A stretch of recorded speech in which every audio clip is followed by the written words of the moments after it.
Ao longo destes 10 anos de diálogo, o Conselho de Desenvolvimento Econômico e Social cultivou mais do que um valor democrático.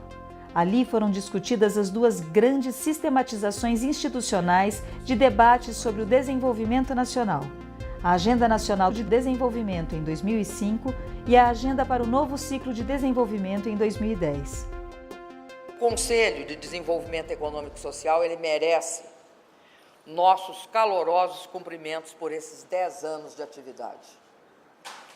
Em todo esse período, o Conselho tem sido um interlocutor muito importante do governo, seja por sua capacidade de análise, seja por sua capacidade de formulação, seja por sua representatividade e independência. O diálogo no contraditório tem sido extremamente produtivo para todos nós. Tanto, eu acredito, para vocês que participam diretamente do Conselho, como para nós, presidentes, falo em nome do presidente Lula também, presidentes que tivemos a oportunidade de receber todas as sugestões, as propostas e os desafios colocados pelos senhores. De que se faz esse diálogo? Qual a característica deste Conselho? Embora não seja paritário, nem só tripartite, é um conselho muito mais amplo da sociedade civil, de representantes, de setores importantíssimos na sociedade brasileira. Então, isso deu para nós essa possibilidade desse diálogo contribuir para a construção de caminhos que não eram, talvez, o caminho de um só setor, que aquilo que um só setor defendesse, mas, assim, resultado de um processo longo de amadurecimento, de discussão e, principalmente, de respeito. O Conselho pôde, no exercício dessa diversidade e desse diálogo maduro, dar contribuições muito importantes ao presidente Lula e agora à presidenta Dilma, em questões muito importantes que dizem respeito, seja ao desenvolvimento, seja a política de investimento na infraestrutura, seja na educação, nas políticas de promoção da igualdade, na questão da bioenergia.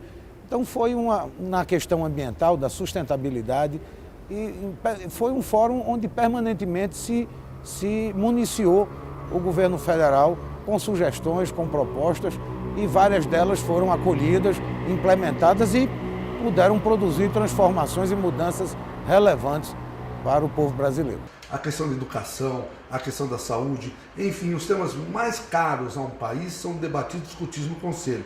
E o nosso tem essa questão tão emblemática. O debate e a discussão são fundamentais e sempre num clima importante. Trabalhadores, empresários, sociedade civil e governo, trazendo para o Brasil oportunidades de termos um país rico com distribuição de renda, um país continente com diversidades sendo reconhecidas. O Conselho é um elemento muito importante para o nosso país. Todos nós aqui representamos pontos de vista diferentes, somos de segmentos diferentes e defendemos muitas vezes interesses diferentes. E isso não tem nada de errado, muito pelo contrário, isso faz parte da fisiologia e não da patologia de qualquer sistema democrático. O errado não é defender interesses, o errado é fazer isso de costas para o todo. Quem não conquistou liberdade, quem não lutou por liberdade, não sabe o valor de uma conquista como essa.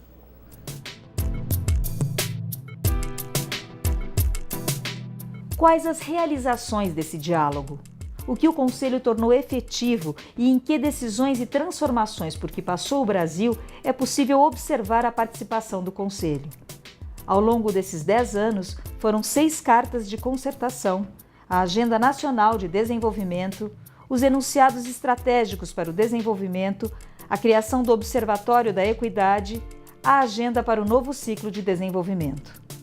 A cada passo do Conselho, o Brasil avançou, reduziu desigualdades e consolidou a democracia. A história do Conselho de Desenvolvimento Econômico e Social expressa o grande e complexo esforço necessário para que o Brasil avance e se desenvolva plenamente. O Conselho desenvolveu e defendeu desde o seu primeiro momento e ao longo de sua existência que as desigualdades eram impeditivos estruturais para o desenvolvimento do país. Obteve consenso, talvez seja o maior consenso dessa casa, seja o combate à desigualdade. A simplificação tributária nós sempre A grande questão que as ruas colocaram era e é a questão de mais direitos sociais. Era a questão de mais valores públicos, éticos e de maior representatividade.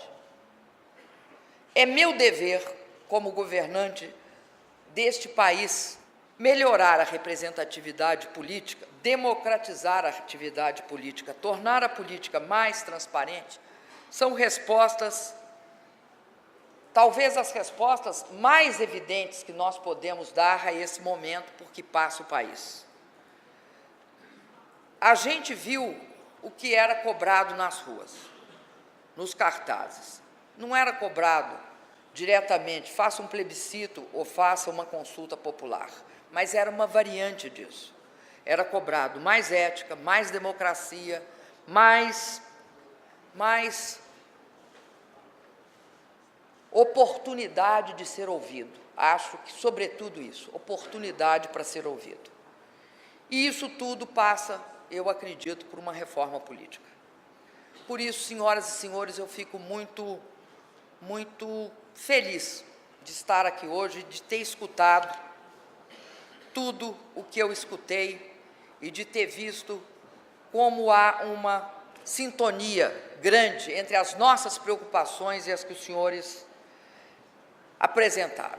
Nós ficamos muitos anos no Brasil sem planejamento, sem o Estado como indutor do desenvolvimento, sem o papel do Estado como indutor desse desenvolvimento, e eu acho que agora é a demonstração de que o Conselho, nesses 10 anos, apontou diretrizes estratégicas, já havia aprovado, por exemplo, nas nossas reuniões do Pleno, por consenso, por unanimidade entre todos os conselheiros, a reforma política como uma questão importante, a reforma tributária como uma segunda reforma estrutural, ou seja, pensando não só no curto prazo, mas pensando no médio e no longo prazo, num projeto de planejamento que envolvesse realmente